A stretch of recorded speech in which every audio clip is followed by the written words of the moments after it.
I used to be so hard on myself and I let my intrusive thoughts take over. Why can't I just be normal? Why do I always screw things up? I'm so lazy. For us ADHDers, negative self-talk can feel like it's on a loop, but it's not the truth. It's just your brain being, well, kind of a jerk. Let's talk about why we get stuck in this cycle, how it messes with us, and more importantly, how we can start being kinder to ourselves. Don't be so hard on yourself. So let's face it, most of us have spent years of feeling like we don't quite fit in the mold. The forgotten appointments, impulse decisions, and unfinished projects start to pile up. And when the world labels you as lazy, incompetent, or unreliable, those words can stick. And over time, we start to repeating them to ourselves, thinking, well, they're probably true. Oh, it's always the same story. A lot of ADHDers are secretly perfectionists. We want to do everything perfectly or not do it at all. So when we inevitably fall short, because, hello,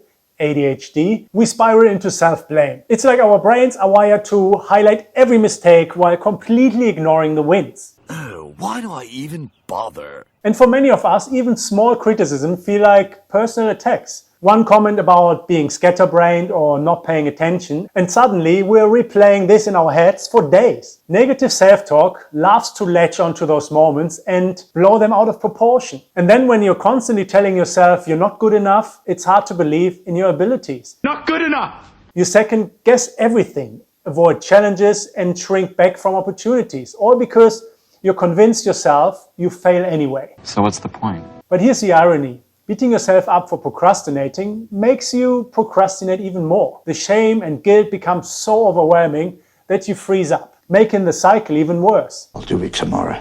And negative self-talk doesn't just stay in your head. It seeps into how we interact with others. You might assume people are judging you or pull away because you feel like a burden. You create distance where there doesn't need to be any. He's right, I am a mess. So how can we change the narrative? The first step is to catch yourself in the act. Pay attention to your inner dialogue. Are you being unnecessarily harsh or saying things you wouldn't dream of saying to a friend? That's the negative self-talk I'm talking about. When you hear that voice saying you're lazy, take a step back and ask, is that true? Maybe you're not lazy. You're just overwhelmed. Maybe you're not disorganized. You're just juggling 10 things at once. So look at the facts, because facts can change feelings.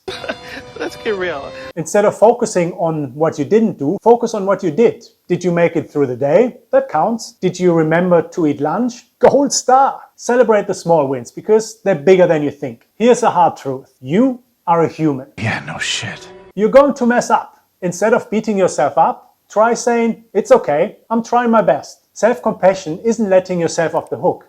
It's giving yourself the grace to keep going. Be kind to yourself, Lily. ADHD comes with challenges, sure, but it also comes with strength. Focus on those. You're creative, adaptable, and resilient, or just add whatever you think you're good at. Remind yourself of the things you're good at and lean into those when the negative thoughts creep in. You can do it. Yes, you do. Your ADHD brain isn't broken, it's just different. And yeah, the negative self-talk is allowed, but it doesn't have to control the narrative. So start catching those thoughts, challenge them, and replace them with something kinder. What's one way you learn to silence the inner critic? Let me know in the comments and let's keep the conversation going. And if you're ready for more ADHD insights and tips, hit that subscribe button and I'll see you in the next video.